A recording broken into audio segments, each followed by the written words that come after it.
Hello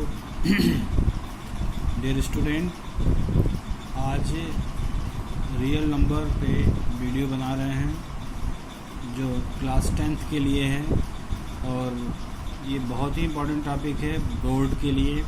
CBSE board class 10th के लिए बहुत ही इम्पोर्टेंट टॉपिक है। इसके पहले हमने यूक्लिड डिवीज़न लेमा और यूक्लिड डिवीज़न एल्गोरिथम पे आधारित क्वेश्चनों को थ्योरम को समझाकर क्वेश्चन बताया है पिछले वीडियो में, और इस वीडियो में फंडामेंटल थ्योरम ऑफ अर्थमेटिक्स, यह इसको डिफाइन किया जा सकता है कि every composite number can be express as a product of primes in which order is not important for these prime factor occurs। यानी हम लोग अगर एक एग्जाम्पल लेते हैं 24 का और इसका फैक्टर किया जाए तो 24 के फैक्टर में 2 से 12, फिर 2 से 6, फिर 2 से 3। तो इस तरह देखते हैं कि factor of 24 prime factor 2 into 2 into 3 मिलता है। लेकिन अगर इसी फैक्टर को पहले अगर हम लोग 24 को 3 से डिवाइड कर दें तो 3 8 जा, फिर 2 2 4, फिर 2, फिर 2, फिर इसका हम फैक्टर करने की कोशिश करें तो क्या मिलेगा। ये फिर से देखिए 24 3 इंटू 2 इंटू 2 इंटू 2 मिलता है। अगर ध्यान से देखो तो इस 24 में 2 2 2 और 3 3 2 2 2, यानी दोनों में कोई अंतर नहीं है। दोनों ये जो फैक्टर हैं प्राइम फैक्टर ये यूनिक हैं, जो इसमें है वो इसमें है, इसीलिए इसमें शब्द का प्रयोग किया गया है दीज प्राइम फैक्टर्स आकर ये ऑर्डर इज़ नॉट इम्पॉर्टेंट। माने इसमें ऑर्डर इम्पॉर्टेंट नहीं होता है। इसमें प्राइम फैक्टर किसी भी तरीके से किसी भी नंबर से पहले डिफाइन फैक्टर किया जाए, किसी भी नंबर से पहले कट किया जाए, उसके ऑर्डर में कोई परिवर्तन, माने इनका जो प्राइम फैक्टर होता है ये यूनिक होता है। हम लोग fundamental theorem of arithmetics he exercise के आगे कंपोजिट नंबर पढ़ेंगे, और कंपोजिट नंबर जो होता है बहुत आसानी से डिफाइन किया जा सकता है। Composite number has at least one factor other than 1 and it's number itself. Composite number को अगर हम डेफिनेशन लिखना चाहें तो कंपोजिट नंबर यानी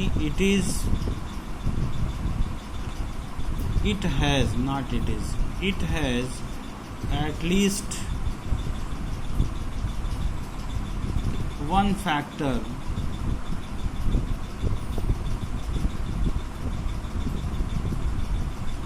other than 1 and number itself।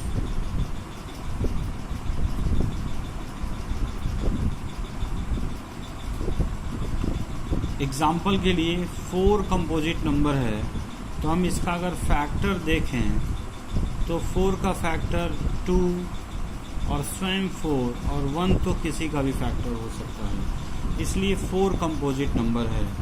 6 composite number है, 1 तो रहेगा ही, 2 होगा, 3 होगा और 6 होगा। इसमें कह रहा at least one factor other than 1 and number itself, यानी नंबर और स्वयं एक के अलावा कम से कम एक फैक्टर तो होना ही चाहिए। अगर ऐसा कोई भी नंबर रखता है तो उसे हम कंपोजिट नंबर कहते हैं। कंपोजिट नंबर पे भी क्वेश्चन बहुत इंपॉर्टेंट होता है। हम ये कह सकते, जैसे एक एग्जांपल ले लिया जाए जो अपने सीबीएसई बोर्ड में है, ये किताब में एनसीईआरटी की बुक में इस तरह के एग्जांपल्स हैं। मान लीजिए 15 11 17 प्लस 17। अब ये कंपोजिट नंबर है कि क्वेश्चन ये कि क्या ये कंपोजिट नंबर है 5, 11, 17 प्लस 17। तो इसको सॉल्व कर लिया जाए। इसमें 17 हम लोग कॉमन ले सकते हैं।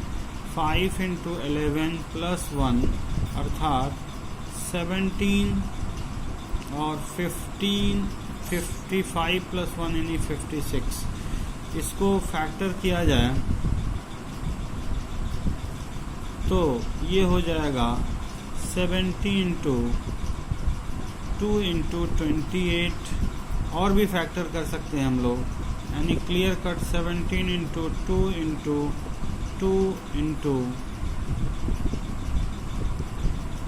2 इंटू 7, यानी मोर देन 3 फैक्टर्स। कम से कम 1 भी इसमें अगर ऐड कर लिया जाए तो स्वयं एक नंबर भी स्वयं आ सकता है, यानी 57 इंटू 56 तो आएगा ही।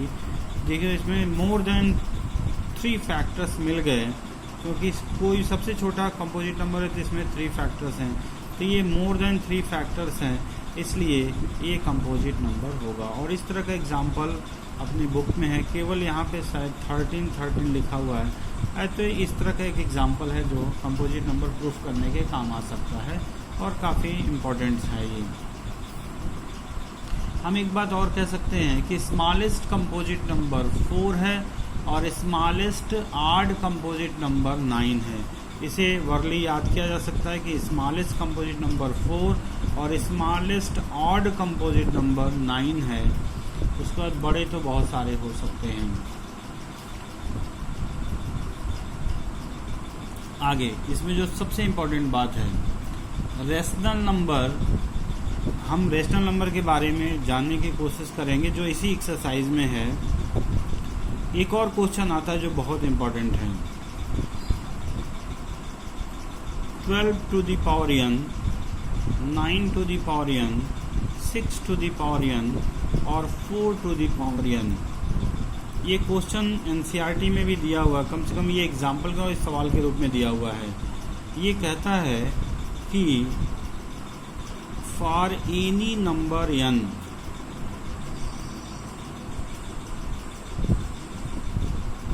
पॉजिटिव, ये positive number, for any numbers, any positive numbers n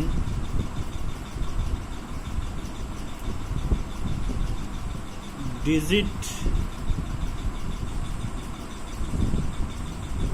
end with 0,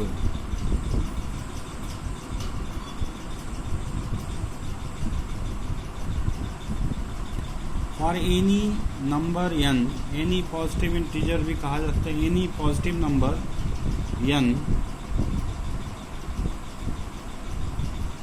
digit end with 0, यानी इनमें से कोई भी नंबर n जो पॉजिटिव के रूप में अगर कोई नंबर लिया जाए तो क्या ये 12 to the power n, 9 to the power n, 6 to the power n, 4 to the power n, like 12 to the power 2, 12 to the power 3, 12 to the power 4, 12 to the power 5, इस तरह से तमाम नंबर, इस तरह से ये भी होगा 9 to the power 2, 9 to the power 3, 9 to the power 6 to the power 2, 6 to the power 3, 6 to the power 4, 6 to the power 5, ऐसे ये भी। क्या इनमें जो नंबर n का कोई पॉजिटिव इंटीजर लिया जाए तो इसका जो डिजिट मिलेगा हमको वह इंड विथ 0, माने क्या वो 0 से उसका अंत होगा या उसमें 0 आएगा। तो इसके जवाब में हम ये कह सकते हैं कि फॉर ऑल अबव नंबर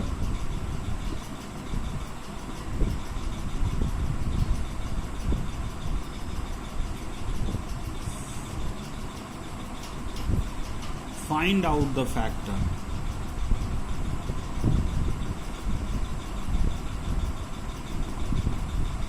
जैसे 12 का फैक्टर तो ये होगा 2 इंटू 2 इंटू 3,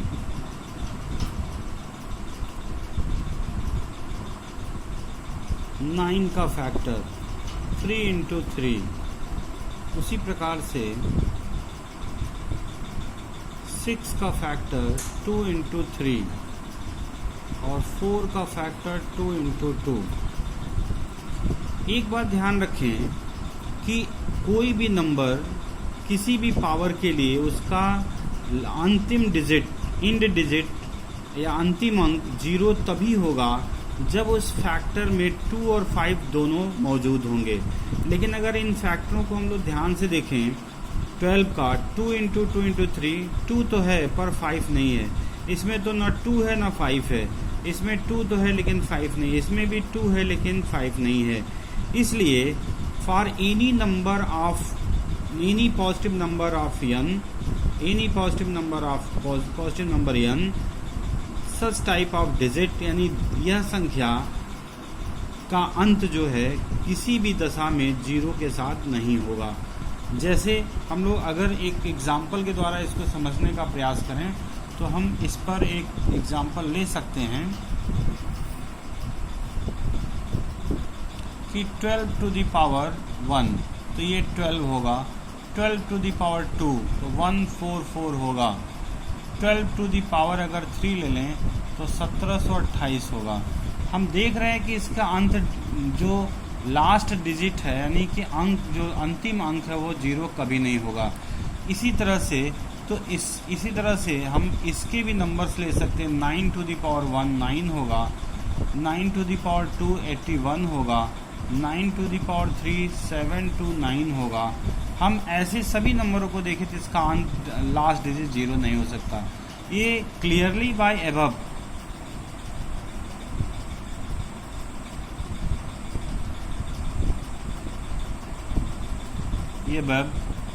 किसी भी उसमें किसी भी संख्या की पावर अगर n है तो n के किसी भी मान के लिए वो संख्या का अंतिम अंक 0 तभी होगा जब उसके फैक्टर में 2 और 5 दोनों मौजूद होंगे। अगर 2 5 दोनों है तो निश्चित रूप से उस संख्या क्या कोई भी पावर करेंगे तो उसमें निश्चित रूप से 0 के साथ होगा, क्योंकि 2 और 5 है तो कहीं न कहीं उसे 0 बना देगा। कोई भी नंबर है तो 0 बना देगा। जैसे हम एक एग्जांपल ले सकते हैं 2 इंटू 5 इंटू 3, तो क्या होगा ये 10 3 30 हो जाएगा। और 30 पे कोई भी नंबर ले लिया जाए तो 30 पावर 1 तभी 30 होगा, अगर 30 पावर 2 कर लें तभी 900 होगा। तो इसका जो अंतिम डिजिट है वो 0 हो रहा है। इसलिए ये क्लियर कट मैं कह सकता हूँ दावे के साथ कि 12 to the power n, 9 to the power n, 6 to the power n, 4 to the power n में n के किसी भी मान के लिए इसका जो वैल्यू होगा वो उसका अंतिम अंक 0 नहीं हो सकता। That's all. ये बहुत इंपॉर्टेंट क्वेश्चन है, अक्सर ये पूछा जाता है। एक और इम्पॉर्टेंट बात,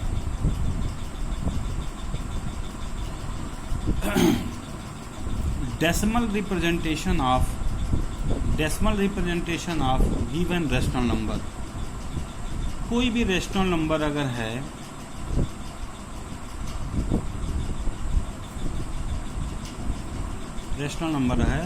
तो वो निश्चित रूप से रेशनल है, तो ये p बाई क्यू के रूप में होगी। q does not equal to 0। अब कंडीशन ये है कि q के बारे में सोचेंगे। अगर q 2 to the power n है, ठीक है, तो निश्चित रूप से हम कह सकते हैं कि p by Q is terminating decimal, मतलब इसका जो डेसिमल होगा वो टर्मिनेटिंग होगा। दूसरा, q इज इक्वल टू अगर 2 टू द पावर n के साथ इन 5 टू द पावर m है तो भी p by Q is terminating decimal देगा। तीसरे नंबर पर हम ये कह सकते हैं कि q जो है अकेले 5 टू द पावर m हो तो भी ये p बाई क्यू का जो मान है वो टर्मिनेटिंग डेसिमल निश्चित रूप से होगा। लेकिन अगर इसके अलावा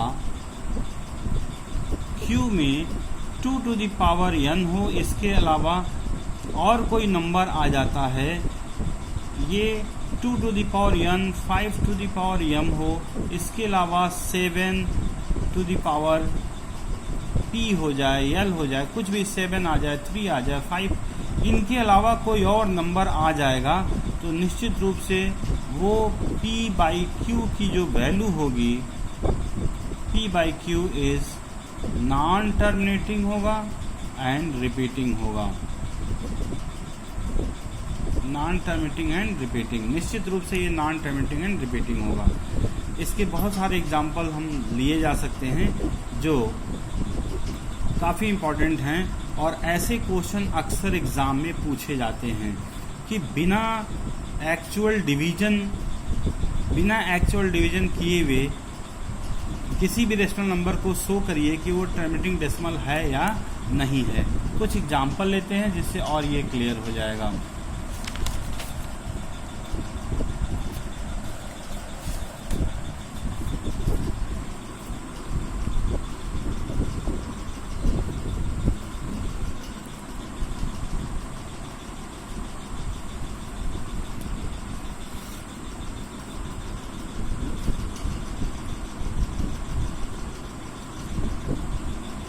वो एग्जाम्पल्स हो सकते हैं, मान लीजिए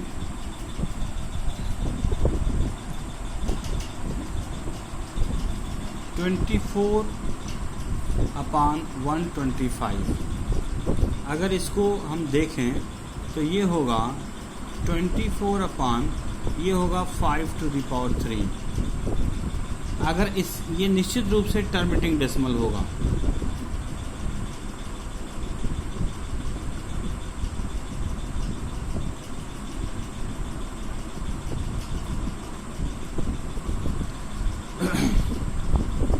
ये टर्मिनेटिंग डेसिमल होगा। इसी तरह से कोई और नंबर ले लिए जाए 1/16, तो ये क्या हुआ 1/2⁴ हो गया। इसको भी अगर हम लोग एक्चुअल डिवीजन करके देखें तो ये भी टर्मिनेटिंग डेसिमल होगा। लेकिन अगर 1/6 ले लिया जाए, इसका मतलब क्या है, इसमें 2 भी है और 3 भी है। अगर इसका एक्चुअल डिवीजन किया जाए तो कभी भी ये टर्मिनेटिंग डेसिमल नहीं होगा। हम यहाँ भाग करके दिखा दे रहे हैं कि 1/6 अगर डे से डिवाइड करते हैं, पॉइंट जाएगा 0 होगा, एक बार जाएगा 6 होगा, फिर 4 होगा, फिर पॉइंट गया तो ये 40 हो जाएगा, तो 6 6 36 होगा, फिर से 40 आएगा, फिर ये आगे 36 6 बार, ये लगातार चलता चला जाएगा। तो इसका मतलब क्या हुआ 1/6 का मतलब हुआ 0.1666, ये लगातार होगा। तो ये टर्मिनेटिंग डेसिमल कहाँ हुआ, ये निश्चित रूप से non terminating and repeating decimal हुआ। तो यही बात मैं समझाने का प्रयास कर रहा था कि यदि नीचे जो किसी भी रेशनल नंबर के नीचे का जो ये अंक है, अगर ये 5 का केवल पावर हो, 2 का केवल पावर हो तो टर्मिनेटिंग डेसिमल होगा। आप भाग दे के देख लीजिएगा। और 1/2 और 3 दोनों अगर मिल जाए तो ये कभी टर्मिनेटिंग डेसिमल नहीं हो सकते हैं। इस बार के बोर्ड में एक बहुत इंपॉर्टेंट क्वेश्चन आया था, उस क्वेश्चन को हम लोग देख सकते हैं। वो क्वेश्चन है कि 43/2 पावर 4 और 5 पावर 3। ये क्वेश्चन बहुत इंपॉर्टेंट है, इसे देखा जाए। 43/2 पावर 4 5⁵। ये क्वेश्चन था कि ये कितने अंकों बाद ये कितने डेसिमल अंक, मतलब दशमलव के बाद कितने अंक आएंगे। हम सीधा सीधा हिंदी में बोल रहे हैं कि 43/2 पावर 4 5 पावर 3 कितने अंकों के बाद इसका जो है ये टर्मिनेटिंग डेसिमल होगा, या कितने दशमलव के कितने अंक बाद, दशमलव के बाद कितने अंक प्राप्त होंगे। इसके लिए देखिए सबसे इम्पोर्टेंट है कि 2⁴ और 5⁵ है, तो इसमें आपस में मल्टीप्लाई नहीं कर सकते क्योंकि हमारे पास फॉर्मूला है a⁴n और b⁴ अगर n है तभी हम ab का पावर n लिख सकते हैं। तो इसलिए हमें निश्चित रूप से 43/2 पावर 4 × 5 पावर 3 है, तो इसमें ऊपर और नीचे अगर 5 से मल्टीप्लाई कर दिया जाए तब ये होगा 43/5/2 पावर 4 × 5 पावर 4 होगा। अब इसको आसानी से हम लोग लिख सकते हैं, इसमें ऊपर मल्टीप्लाई कर दें तो ये हो जाएगा 5 × 15, 1 5 × 20, 1 21, और ये होगा नीचे 2 पावर, यानी ये हो जाएगा 10⁴, अर्थात ये होगा 215/10⁴ का मतलब इसके आगे 40। ठीक, तो आप स्वयं निर्धारित कर सकते हैं कि ये कितने अंकों बाद इसका दशमलव लगेगा।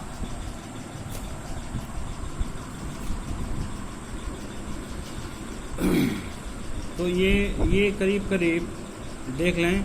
अगर भाग देना चाहें तो पॉइंट लगा दे तो एक जीरो जाएगा, ठीक है। ये 10,000 है तो फिर एक और जीरो जाएगा, और पॉइंट लगाने के बाद अगर एक जीरो ले जाते हैं तो कोई फ़र्क नहीं पड़ता है, फिर एक जीरो अगर ले जाते हैं तो एक जीरो यहाँ लगाना पड़ेगा,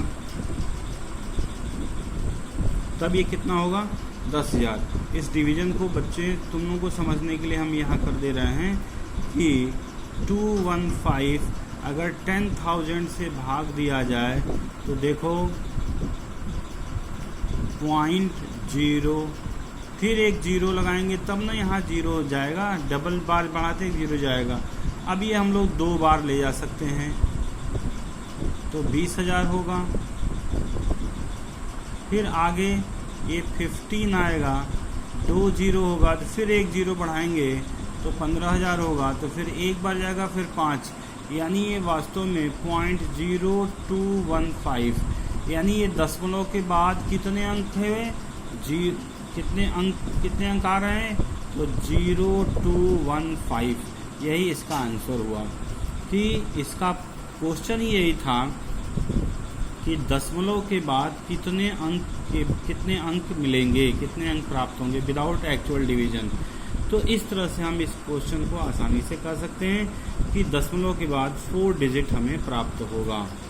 ये बहुत ही इम्पॉर्टेंट क्वेश्चन है फ्रॉम सीबीएसई बोर्ड क्वेश्चन। इस साल इस तरह का एक क्वेश्चन इस साल आया हुआ था, ठीक है। इस वीडियो को देखकर पूरा समझने का प्रयास किया। अगर कोई सवाल नहीं आता है तो व्हाट्सएप के माध्यम से क्वेश्चन पूछा जा सकता है हमसे, और उस पर हम अगला वीडियो में डिस्कशन कर लेंगे या व्हाट्सएप के माध्यम से उसका उत्तर दे देंगे। इस वीडियो को अच्छे से देखिए आप लोग, और निश्चित रूप से सब्सक्राइब और लाइक करने का प्रयास करें। Thank you.